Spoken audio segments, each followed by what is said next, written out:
In the years leading up to Russia's invasion of Ukraine, almost a year old now, many European governments prioritized what they called the climate objectives. I'm not sure that their policies actually improve their environment, but that was their surmise, climate objectives over energy abundance.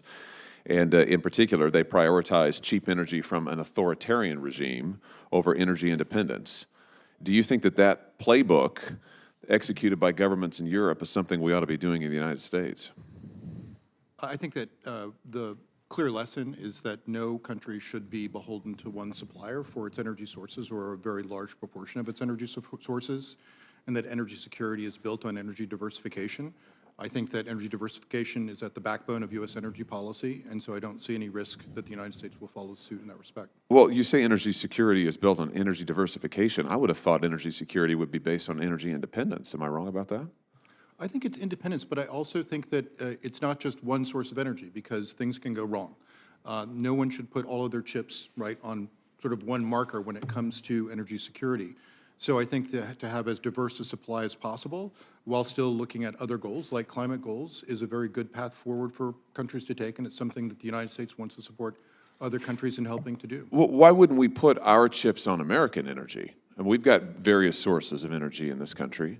Why wouldn't we put our chips there? I think we are putting our chips. No, we're not. We're producing less oil and gas in this country than we were previously. The president, when he came to office, his first day in office, he imposed a moratorium on oil and gas leases on federal land. Since then, he has leased the fewest acres of federal land for oil and natural gas since the Truman administration. Why are we shutting down American oil and natural gas production, taking away American jobs, and making ourselves more dependent on foreign sources of energy? I don't understand this policy. Well, the U.S. will produce a record amount of both crude oil and natural gas in 2023, even higher than the spike's pre-COVID levels. And the president is actively encouraging U.S. oil producers to increase production and reinvest their profits back into production rather than buying back stocks. And I think that's the right policy to pursue. He's doing that while he is shutting down the ability to lease federal land for oil and natural gas, the fewest acres of federal land leased since the Truman administration. He's boasted about how he hopes, he just said in the State of the Union, that we may not need American oil after another 10 years. I mean, what kind of a message does that send? Is that energy security? So any questions about leasing on federal land, I would direct to the Department of Interior, not the Department of Energy, sir. Oh, listen, don't play that game with me. We're talking here about energy production. Oil and natural gas are energy production. And the facts of the matter are this president has reduced our ability to be energy independent.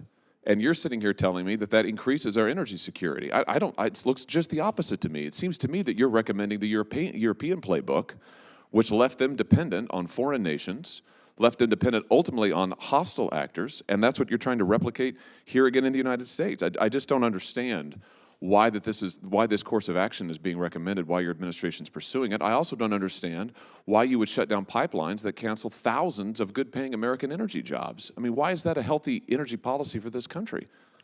With all due respect, sir, I really don't see much of a comparison between where Europe was before the outbreak of the war and their energy mix and where they were getting energy from and where the United States is today.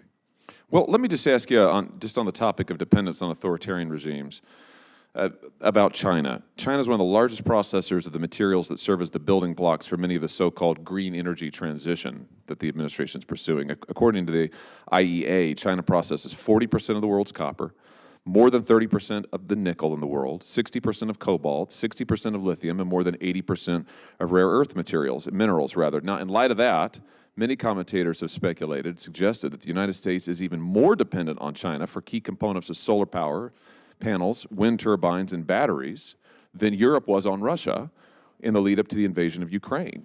So I say again, in light of all of that, don't you think that this administration's climate agenda is making us more dependent on China while we lessen our reliance on our own domestic energy sources? Well, sir, as I said in my testimony before, I think you're absolutely right.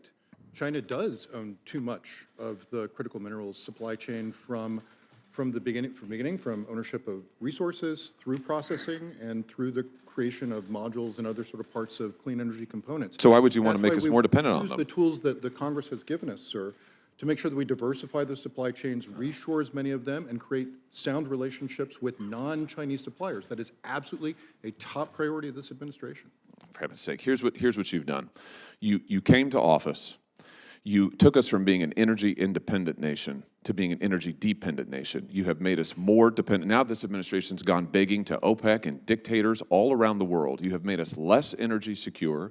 Now you're making us energy dependent on China. You're canceling good paying American jobs. It's a disaster, and all the while increasing the cost of energy across this nation. It is an absolute disaster, and I can't imagine why, in light of what happened in Ukraine, we would want to replicate those disastrous policies here. Thank you, Mr. Chairman.